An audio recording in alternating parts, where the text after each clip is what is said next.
My name is Colin Hastings, and I'm the Executive Director of the Pasco Chamber of Commerce. Today's program focuses on advancements in technology in surgical procedures, but thank you so much for picking our luncheon today. Just so you know, TRIDEC is having their luncheon today with Senator Maria Cantwell, so they weren't able to attend, but I'm invoicing them for a table for scheduling on our day. No, just they kind of gave us a heads up. It's hard to schedule the senator's time, but I appreciate you guys choosing our lunch. So with that, if you don't mind, please join me for the Pledge of Allegiance.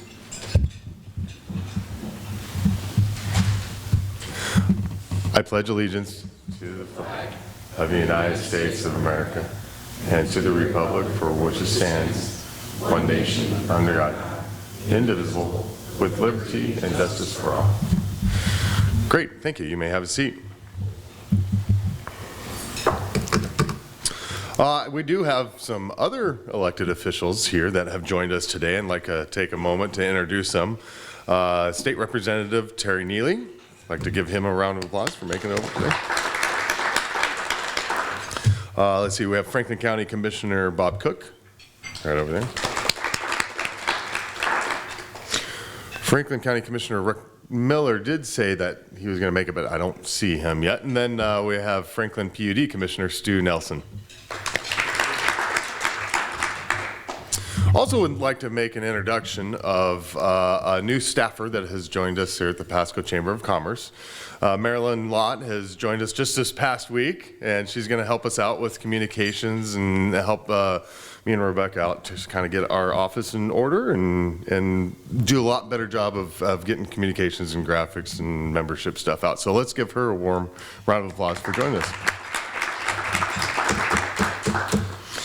A few announcements that I'd like to go over. If you missed it last Thursday, we had our first annual Crawdad feed, which was quite the success, especially for the first year. I really didn't want it to be too large, seeing as to how I've never cooked crawdads before or even eaten them.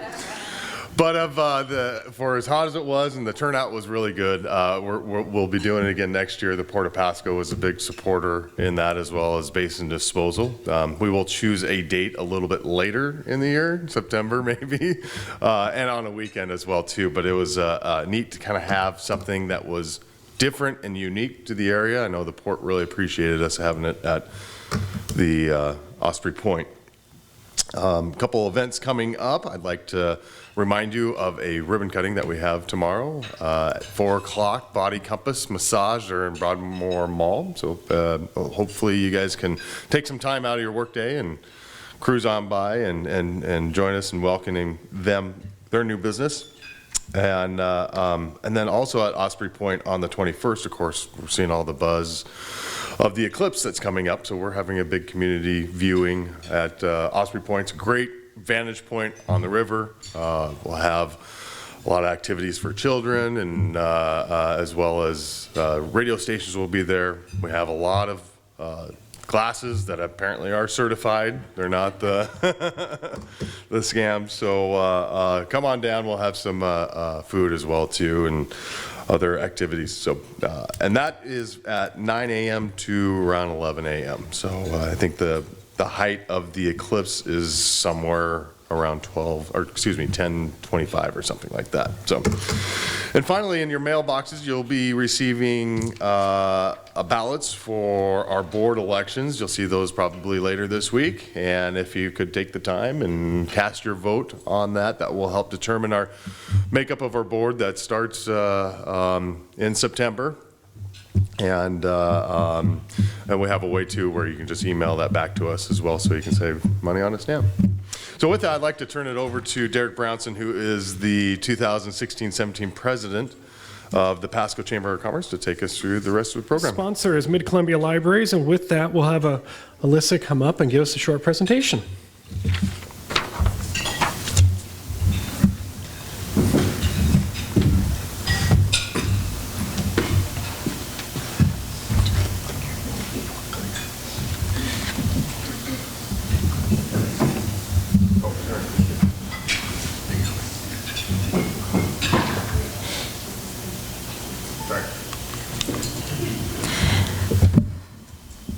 As he introduced me, I'm Elissa Burnley, the Community Relations Manager for Mid-Columbia Libraries.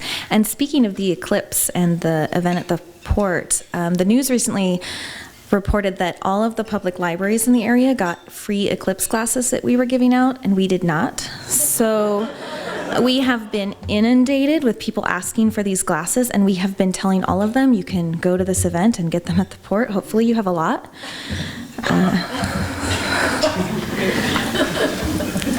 So I'm just going to share with you a little bit about the Mid-Columbia Libraries system. We have 12 total branches spanning 3 counties, and 2 of our branches are here in Pasco. Our downtown Pasco branch was remodeled in late 2014 and reopened in 2015. It has 8 staff people and is led by manager Criselda Bayardo.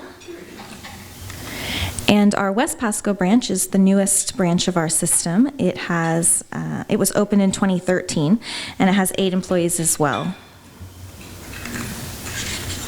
It also boasts the only regional library drive-through, which is incredibly popular with our customers.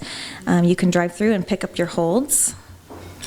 And between these 2 branches, MCL spends over $1 million a year on staffing and collection purchases and other direct expenditures. So, of course, Pasco residents have access to their collection at the Pasco branches, but they also have access to all of Mid-Columbia Library's materials, including our ebook collection, which is the largest outside of Seattle. We also have an expansive accelerated reading collection that expands the books your child can read to take AR tests if your schools do that. Mid-Columbia Libraries also has excellent customer service ratings.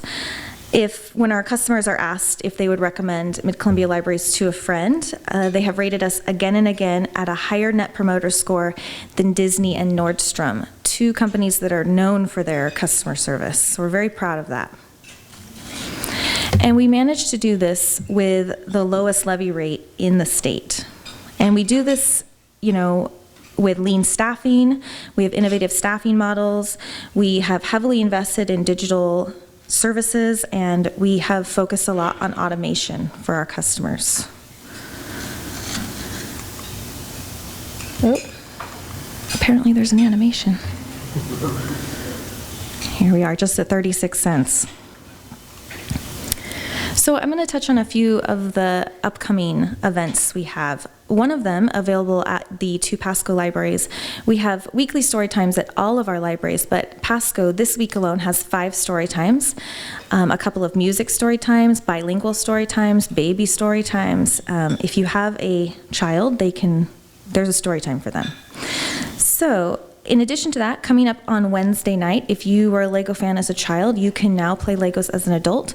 We have an event called Barkitects. It's an adult Lego league. Teams participate, so bring your friends. You show up at Brews off of Road 68 in Pasco at 7 on Wednesday, and you're given a box of Legos and a theme and an hour, and you can compete to win Lego Glory, which is beer. So from Brews, which is great. Glorious. So coming up also on Saturday, if you like hiking Badger Mountain, we have our last glow hike of the summer at 7:30 p.m. We provide glow sticks if you don't want to bring your own, though most people really go all out with the glow.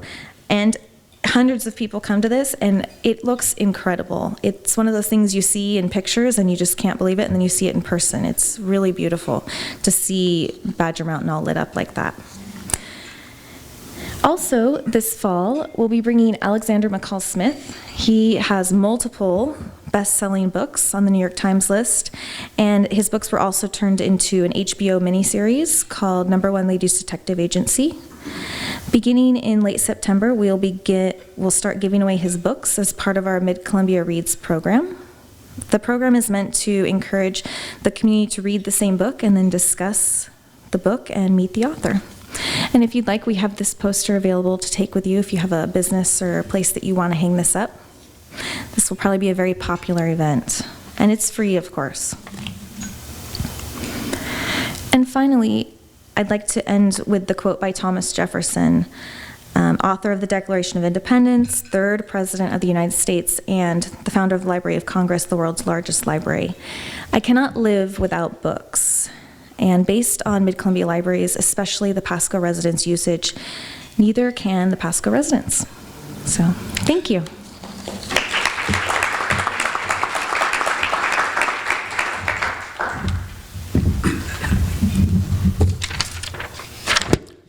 Thank you, Alyssa. And now we've got our keynote presentation with Dr. Wanda Good, bariatric surgery. Dr. Good specializes in robotic surgery, general surgery, metabolic surgery, and bariatric surgery. Certifications are general surgeon fellowship trained in robotic, metabolic, and bariatric surgery. The medical degree, Kansas City University of Medicine, residency in University of Medicine of New Jersey, and fellowship, University of Arizona. With that, I welcome Dr. Good.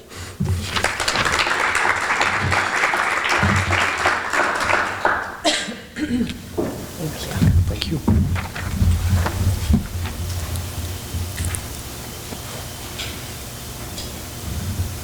It's disappeared.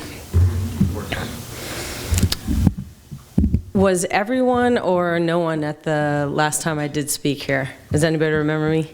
Okay, so I will, I tried not to bore you with duplication, but there's a couple things that, as I say, are salient points that we'll bring up. But the angle of the talk today, though, was kind of posed to me as an advancement in medicine. Obviously, that's a gigantic topic, so I was a little blown away when that was proposed to me. But the topics are the ways, I guess, I'm going to address that. I will delineate here. But title kind of says some of it. Robotic technology and its use in surgical treatment of obesity. I'm kind of tying it all together in one title, saying the way that I approach surgery at this point, in the majority, I'd say 98% of my surgeries, are utilizing robotic technology, and I'll talk more detail about that. I did mention that the last time I was here, but we'll talk about that a little more. And my main focus, I would say, at least our goal, and I started here in January, the volume that has grown in my practice has been pretty quick over the last 6 months, and the potential for it is very high in addressing patients with an issue of morbid obesity. So I kind of show how we tie those things together. And I still didn't change more Lourdes Medical Center. I know it's supposed to be Lourdes Health now, right? Is this the right one? Yeah. So two angles that I'm going to talk about are the technological component, obviously, of advances in medicine. That's always, hopefully, always on the forefront of folks practicing medicine. But also, advances in medicine, to me, are also how do we address people clinically in advancing our approach to them? How do we bring new techniques or new studies or evidence-based medicine? You probably hear a lot. Those are kind of two angles I'm going to talk about. So I just kind of talked about that. He reviewed my training. And I bring this up of why robotics, why bariatrics for me personally. And the reason I'm going to talk about this is because there are still folks that think that, you know, why not just make the big cut, get it done? It's probably just, in some circumstances, done quicker. That's not true in the majority of surgeries now, but there's some comment out there about there. And then also, you know, really why bariatrics? A lot of people all ask me that, so whether you're thinking it or not, I'm going to tell you. So I started out in general surgery. There's a lot of different things that brought me to general surgery, but in very quick review, I definitely was planning on healthcare my whole life. It was something that I was very strongly into, athletics, and also, I'll be honest, and this is a perfect audience to say this to, my father was a banker, and the chief executive officer at his bank, he was number 2, and when that chief executive officer changed, he lost his job at 50, so no, pardon my insult, but business scares me. So I figured you're always gonna need a doctor, right? So, and then when I figured, what do I like? I like that stuff with my hands, and that's cutting people, and so I do it. So anyway, general surgery is also a lot more than just cutting people, and I know I say that in jest, but people really do think all surgeons want to do is cut, and let's be honest, it's fun. It's a great thing. It's, you know, technical. I know, I'm grossing you out. You're eating lunch, but it is so much more than that. And I hope that all general surgeons today look at it that way, and I know the folks that I trained with do. It is about developing relationships. Surgeons actually do develop relationships with patients and do actually see patients over time, especially with bariatrics, uniquely in general surgery, but I'll tell you more about that. So during my residency, I was lucky enough to have many, many attendings that were fellowship trained in laparoscopic. What we call the broad stroke is minimally invasive. So under minimally invasive, it's all the little incisions with trocars that go through the belly wall. That could also mean, or under that is laparoscopic, which, does everybody know what laparoscopic surgery is? Anybody not? Anyone not, you know? Okay, so, it's all right, it's all right. So laparoscopic, the reason I say that as if everyone knows is because it seems like everyone knows somebody who's had their gallbladder taken out with small incisions. So the concept of minimally invasive is avoiding the open incision, which is the larger incision. That could be anything from here to here. Laparoscopic was the first approach to that. So the trocars are placed in the belly wall, and then you use long instruments that go through those trocars, and you look via camera on a screen. Laparoscopic was this first step to that, which was a 2D vision on the screen, straight instruments that could rotate, and also on single plane they could open up.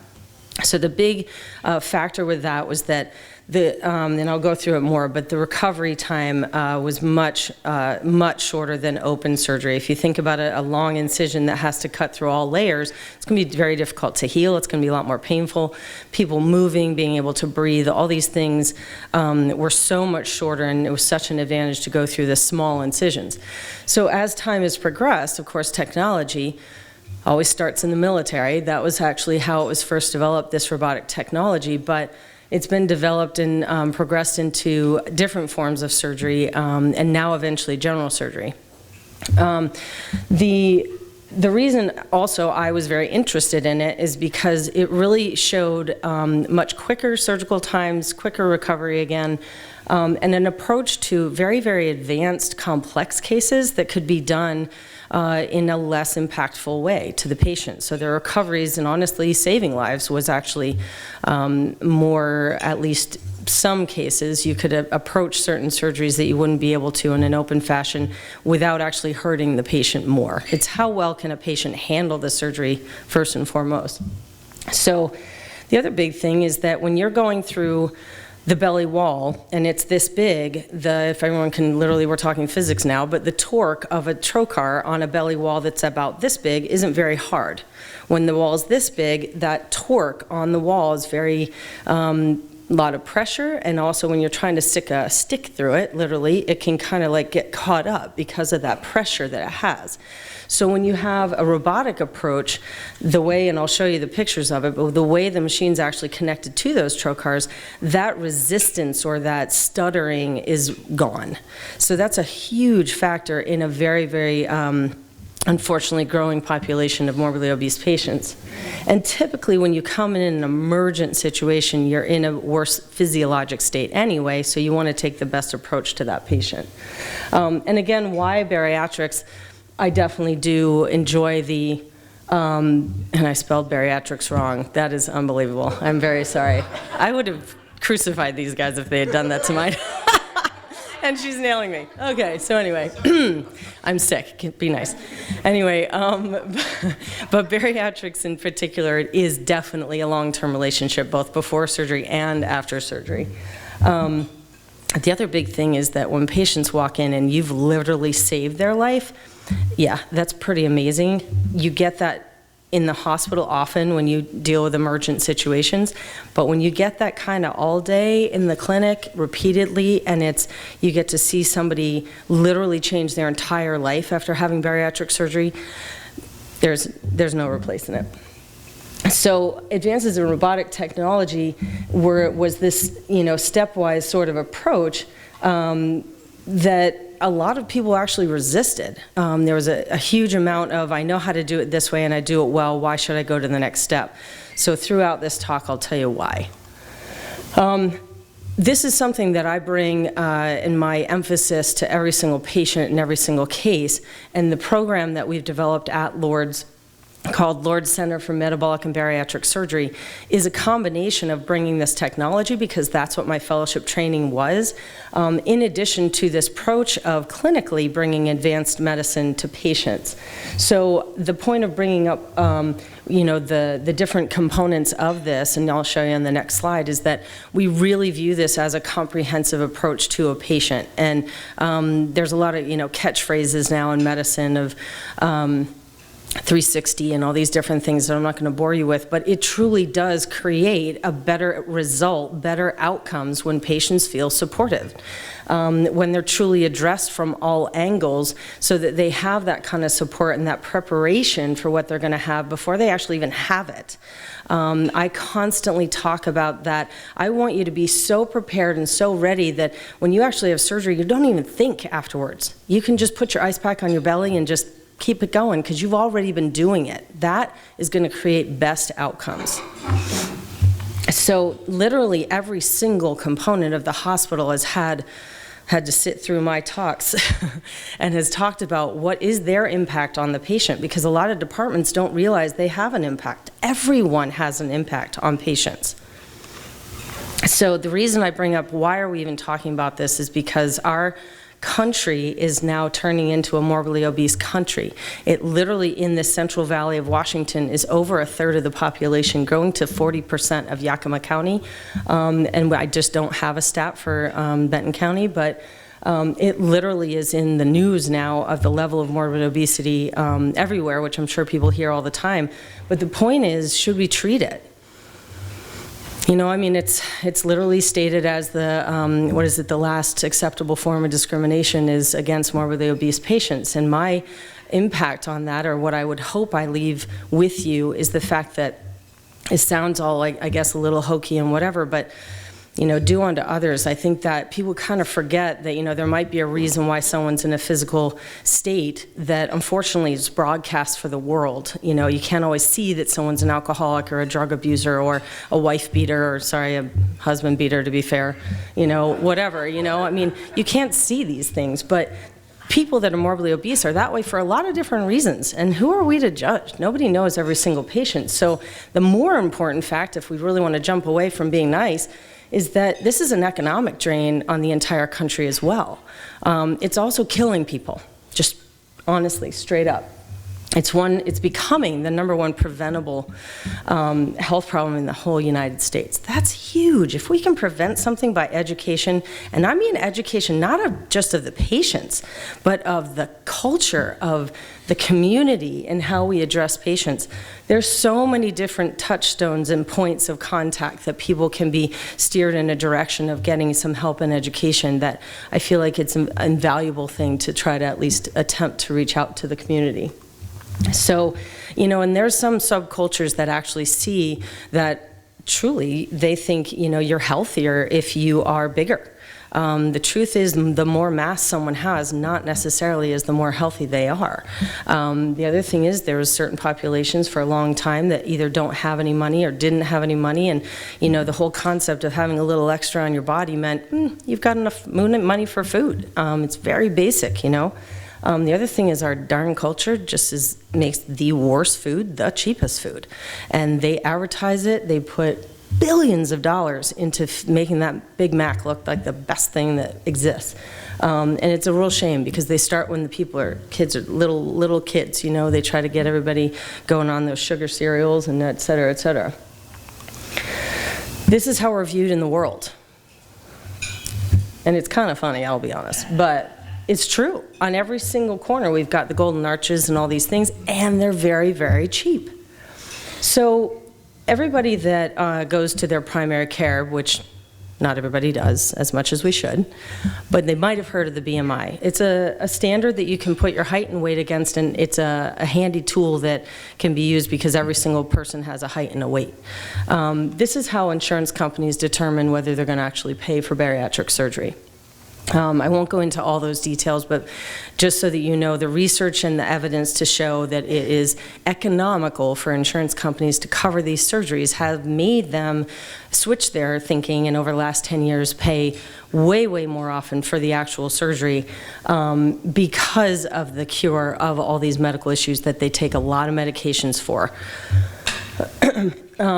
You know, everybody knows that everybody's in their car all the time, but literally the statistics, I mean, this is an old chart, but it's just the point to be made is that, you know, the United States is different than Europe. We drive everywhere, even across the parking lot, because we're too far away. We even take escalators to exercise, you know, let's be honest, we've done it. But the message I do want to bring out is that I really try to come at my patients every single time I talk to them, whether it's in that initial information seminar or every visit that I have with them in the clinic. This is a full disclosure kind of a meeting. I am not, believe me, I'm not making excuses for any patient, and if you talk to any of my patients, they know I lay it out real. But I do acknowledge, and you have to give people the benefit of the doubt and acknowledgement that it's a big issue. It is complex. You can't just make a change overnight, and that applies to a lot of different things, but we're talking about obesity right now. The biggest thing that kills me is the bottom line. There's so many individuals in this, maybe even room, but definitely in this world, in this culture, that truly think surgery, that's the easy way out. Believe me, it's not. The surgery, I can do the best surgery ever, and if the patient's not educated and dialed and doing their part, they're not going to succeed. Or they might succeed for a little while, and then they're going to backslide big time. So I address this with patients, especially before they ever go into the program, and I put it out there that, you know, this is the approach that I take from this. It's like writing a term paper that you cannot write the night before, though probably most of us tried at least once, that you can't do it at once. You got to break it down, you know, everybody in this room, even normal weight people, have issues with something on this page. It's just that if enough of them are affected, and if that's the way someone deals with it, someone will end up in a morbidly obese body. So we're all the same. We have different issues and deal with it different ways. So why treat it again? I did show you guys this last time. The point is it affects the entire body. It is not a fat suit. It's not on the outside. It's not just a size issue. It's not fitting into an airline seat. This is literally every single part of the body is affected, and it's killing people. These are all the things that can be fixed by surgical weight loss. And the reason I say surgical specifically is because there are things that can be fixed by surgical versus non-surgical that may be on short term be treated by non-surgical weight loss, but because the percent success is less than 5% of maintaining greater than 100 pounds weight loss over 2 to 5 years, they're gonna go back to it. The body is not changed. There's no anatomical change with non-surgical weight loss. So there is a first line, people that need 20, 30 pounds off. That's not who we're talking about. There's absolutely a place for guided, assisted education, etc. that's non-surgical. Pills, I will be honest, I don't talk about it too much. I don't address each of them. I'm not going to go into all that stuff with folks, but the bottom line is it's not sustainable. You can't be on a pill the rest of your life. When you come off the pill, typically you're going to bounce right back. So I just mentioned the statistics, and the bottom line is non-surgical weight loss has very, very poor long-term success versus surgical weight loss has a much higher long-term success. All of these institutions have gotten on board at this point when, of course, early on there were some bad outcomes. People weren't educating patients. They just didn't even realize you had to do that. Things have changed quite a bit, and all of these organizations are supporting this. So all patients are not candidates. I'm not going to go into all this detail because I just don't have enough time, but there are qualifications and contraindications to surgery like any surgery. I am not a one-come, take all, whatever you call it. I don't think it's safe. I don't think every person is in the position that they're ready for a surgical approach. Again, I say that, everyone says that, an alcoholic cannot be helped until they're ready to be helped. It's the same concept with anything. Smoking, absolutely. And the same concept with a weight issue. Someone has to be ready. They have to have hit a point where they're ready to make a change. And by the way, if anyone does really want more of this detail, I'd be glad to either provide this information, through our website or something. But also, if you do happen to think of anybody off the top of your head that might be interested in these things, we do a free monthly seminar where I go through all of this very detailed with patients, because I want them to have all the information before they begin even thinking about the program, because I want people to be ready for it when they actually do choose to, versus sort of last minute slipping it in. It's not in anyone's interest. So in terms of just preparing someone for surgery, we of course do that I shouldn't say of course, we again do it a very comprehensive way. We talk to their primary and try to be a team member with their primary, because we very much appreciate that that's who cares for them, has been caring for them, and will be caring for them, and we want to do it with them. If I need specialists to come in, I'm not a conservative surgeon, but I'm a very thorough surgeon, so I'm going to send them to whatever person I think they need to be assessed by before I would actually take them to surgery. There is one thing about preoperatively, again, there's a little bit of practice prior to surgery that makes someone, again, not have to think so much right after surgery, and part of that is the 14 days prior. They really do change their diet. Now, mind you, they've been doing this for 3 to 6 months prior with the dietitian every month. Either their insurance company required it or I required it. I don't take anyone who's done less than 3 full nutritional visits, meaning every month, and a preoperative visit with our dietitians, because again, someone goes in unprepared, it doesn't matter how good my surgery is, it's not going to work. It physically literally makes it safer to do this as well, the 14 days prior, because it literally makes that surgical access better. Safety is something I bring up because folks still see the best and the worst on the internet. So are you going to see that someone died from bariatric surgery? Absolutely. And someone died from getting their appendix out many years ago as well. And that's kind of where we're at with this. It is as if you're having your gallbladder out, again, because of the comprehensive nature of it, and also because anesthesia, general surgery, we're all on the same team of creating that environment that people are safe. So we go through a lot of education, a lot of discussion of whether the patient's ready, and then of course surgically, are they safe? So the patient experience is this is every single time they go to the seminar, because I want them to get all that information and then say, yep, I'm ready. And then come to me and we do really an assessment of them as a person, as their medical issues, really kind of specific to them. And then we kind of work through I literally have a form that I call the roadmap, so the patient really knows from today to when they're going to surgery, this is what it's going to entail. But believe me, I don't expect them to remember it. We go through a whole nother thing that's just, what do you expect today to happen until tomorrow? Like a very brief thing. My nurse coordinator is extremely active with kind of managing that with the patient. So they have that initial consultation. I usually say the dietitian appointment starts their clock, because really strongly for me, and also for some insurance requirements, they have to do that monthly. It is the way we've seen the best outcomes, is that someone, we always talk about, what is it, you can only remember a number up to 7 digits, things like that. When you go to an appointment and someone's talking to you about multiple things, you're going to come out with 2. And so what I tell them literally going in is they're going to give you a whole lot of information. I want you to walk out with 2 things you're going to work on by the time you come in and see them the next month. Don't try to remember 7, remember 2, and do them. And they do that each month. They're now going to have a whole bunch of tools that they've used. They've seen whether they work, whether they don't, what's the challenges, how do I fix it. So what 2 things are you guys going to remember? That's the thing. Just kidding. You're sleeping already. All right. So anyway, we also get a psychiatric evaluation. This is, I say to my patients, this isn't to see if you're crazy.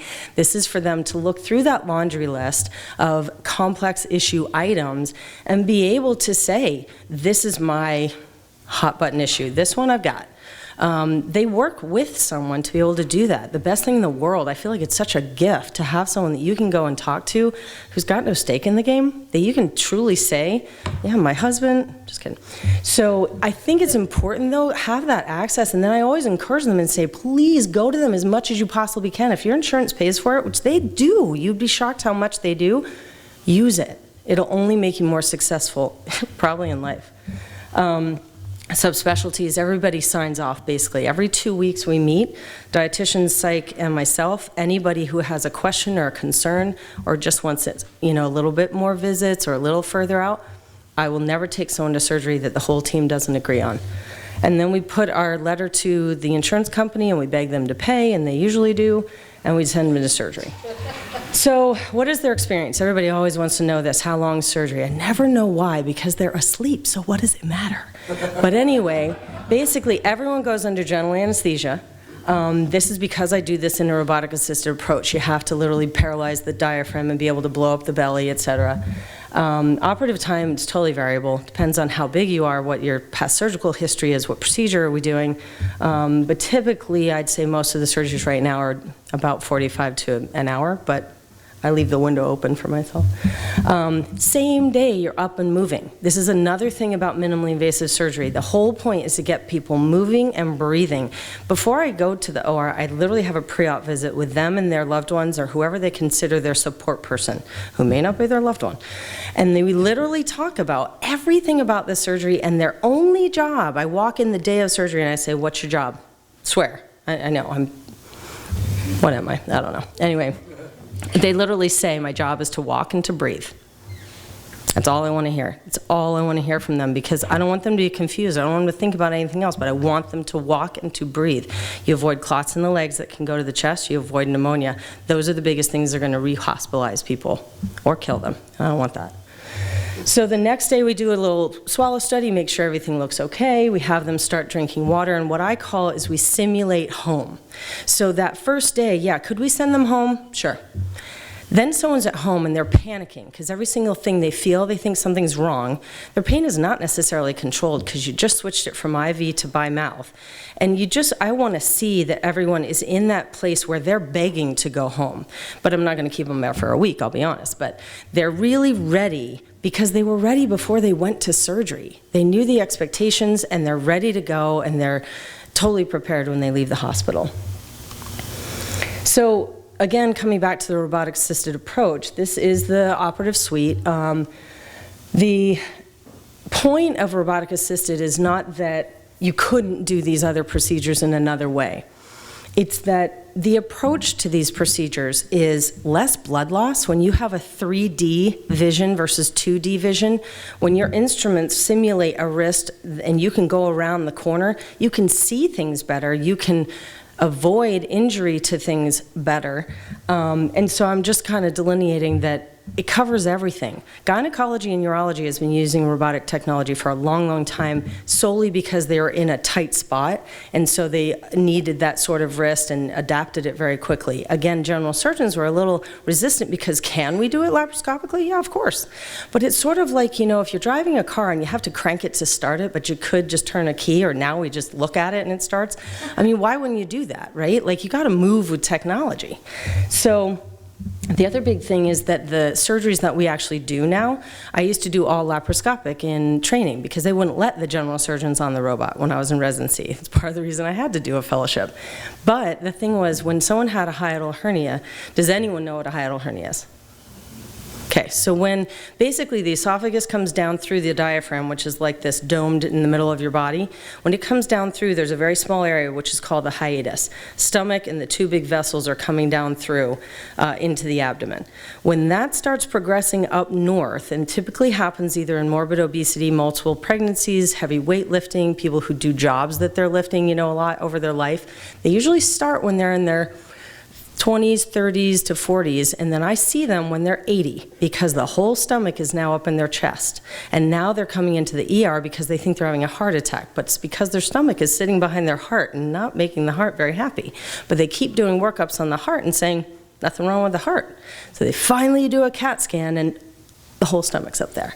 Now before, when we had laparoscopic approaches, I'm sorry, but those patients usually died with their stomach in their chest, because no one was taking that on.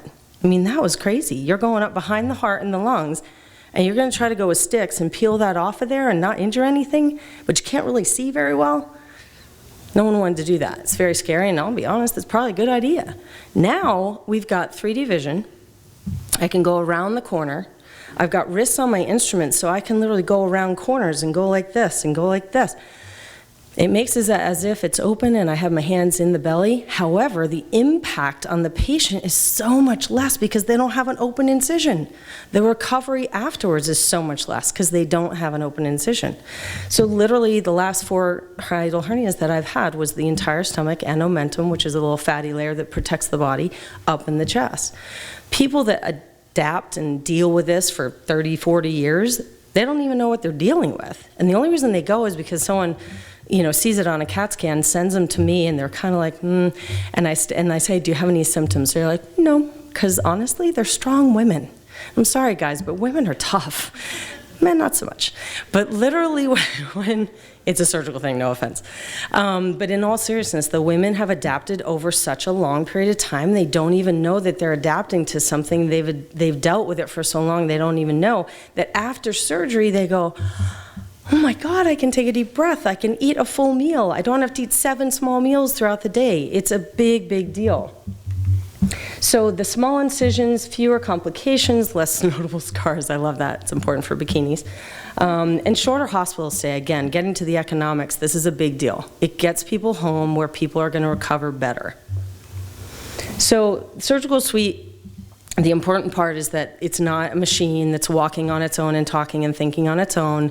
There is no robot. It's robotic technology that is brought over to the bedside, connected to the body, to these trocars, which the surgeon placed, and then every single movement of those instruments is controlled by the surgeon. So these are the hand controls that actually move in rotation, and on the right side is the whole console that the surgeon sits at. That is the 3D screen that you look through. And on the bottom, you can see there's 4 pedals for each foot that do different things that work the instruments and also the camera and the angles. So this is the simulation of this motion of the instruments that can go around the corners, and it's that precise that there's a video on YouTube about it peeling a grape, and it's that precise. It's almost so much so that my staff gets so used to seeing such minimal blood loss that if I have any, I'm serious, any, like a teaspoon, I have to remind the staff sometimes because you can kind of feel it in the room. They're kind of like, oh God, it's bleeding. And I'm like, okay, guys, this is 10 times magnified. Just so you know, that's like about a drop. And they're like, oh, okay. But we're just so used to so little blood loss because you can see so well.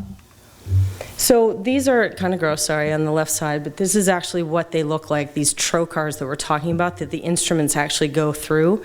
And again, if you have a thicker belly wall, that trocar on the bottom left, if that whole thing, we call it hubbed, is up to the top where those little ridges are, that sort of torque on the body is so much smoother and so much better for the instruments when you're robotic that it creates less torque on the belly so they have less pain afterwards, and it's much safer because you don't have that stutter entry with the instruments. In the center, or on the right, is actually a single incision, which we do for right now mostly gallbladders. At some point in our bariatrics program, we will probably offer that for the sleeve gastrectomy, but that is something we could do definitely right now.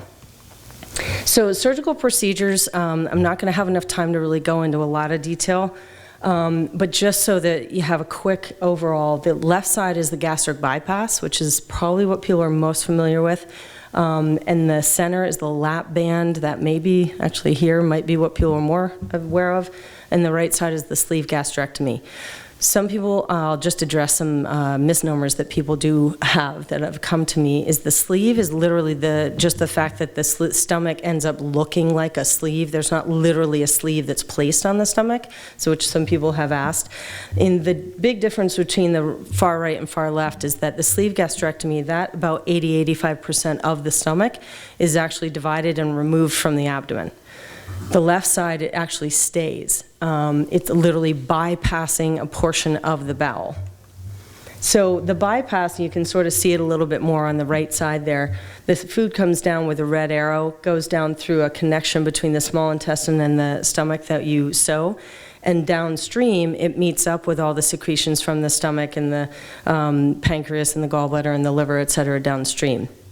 One of the big differences between this and the sleeve and that people feel is that a lot of the hormones released by the stomach that tell someone they're hungry are still there, but they're removed with the sleeve gastrectomy. Now, because in this one, you're literally bypassing some of the absorption of food, that's not really an issue because you're not absorbing as much. So they have a different approach, but they both are very effective for weight loss. So, like I said, I can't go through all of the different sort of, I guess, issues or, possible complications, which is a word I don't like because what it implies is someone did something wrong. Bottom line is every single body is different. Not to say that someone can't do something wrong, but possible complications are really just what can happen in the human body. So if anyone wanted to know more about the band, again, the point of it is that there's literally an inner bladder that goes around the stomach that pulls all that tissue together and doesn't get rid of any of the stomach. But that also inherently can be problematic because the stomach can actually slip in that, and that blood supply can get cut off if that happens. So there's problems, benefits and pluses and minuses to each procedure. At this point, this is the most reoperated on surgery, and so therefore it's really very rarely done nowadays. About 70% of procedures are the sleeve gastrectomy, mostly because there's less rearrangement of the bowel, less possible complications, and excellent weight loss. So I'm going to skip through some of these just because, nutritional considerations are really the same. Everyone goes through the same dietary education. They're prepared when they come out the other side. They know how to have a heavily protein-based diet, lots of water, vitamin supplementation. The vitamin supplementation is not because of something done surgically. It's because all of us should do that. We don't live off the land anymore, and we don't typically get the, peeling on the vegetable that has all the vitamins. They're all off and prepared and washed for us when we go to the grocery store. So really the vitamins, I just want you to know, is not really a surgical thing. It's everyone really should do that. So ultimately, robotics, laparoscopic, which bariatric procedure, etc. In my practice, it's a very much of a combination of the patient and myself. I'm never going to talk anybody into any surgery. I will also not get talked into doing any surgery. I think it's a combination of education, preparation, and basically that trust between the surgeon and the patient. This is something I think our whole culture needs.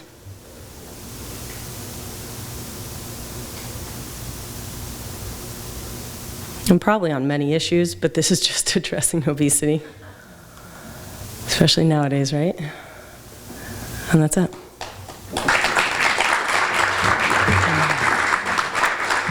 Anybody have any questions?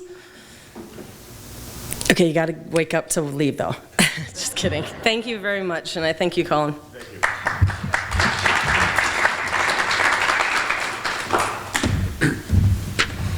Thank you, Dr. Good.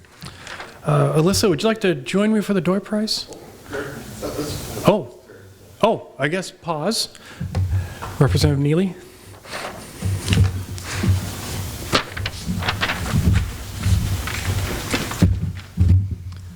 Colin said asked if I could talk 2 minutes. Yeah. Give us an update on Okay, well, it was a tough, long, frustrating session, longest in history, I guess, in the state of Washington. So, fortunately, we were able to pass the operating budget, which included the McCleary decision resolution, which based the additional revenue primarily on real property tax, which hits the west side harder than it does us. So really it was a success overall that we were able to get that accomplished.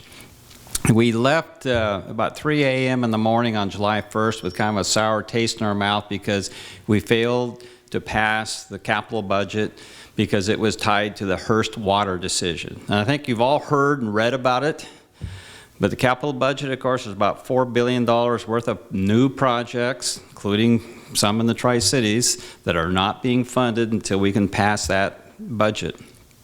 But the Senate Republicans and we, as the House Republicans, thought it was very important that we solve the Hearst water decision. That was a Supreme Court of the state of Washington decision that said basically you cannot develop, you cannot drill a well without knowing if there's water down there first. extremely expensive, a lot of pressure on the counties to come up with the expense to find that out or not, so it brought especially rural development to a halt. That is the hang-up right now, and it's still being negotiated today, this week, as I understand it, until we get it resolved or come to an agreement, and then the governor said he would call us back once we had an agreement. So that's where we are. That's a real quick nutshell. Any questions? Okay, thank you, thank you.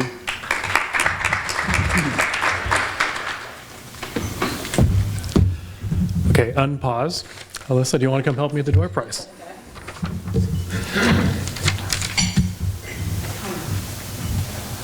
I'll bring everything up.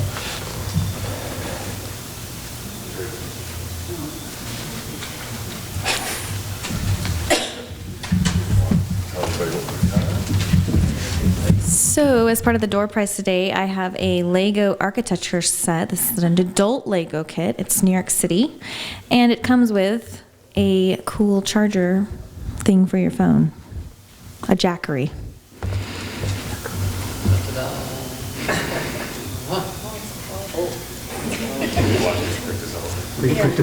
Bill Baldwin. Yeah, it's together.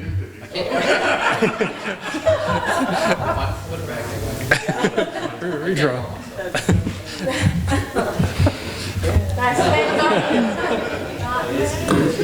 It's one of those card tricks he had in his sleeve. Okay. Jason Hogue.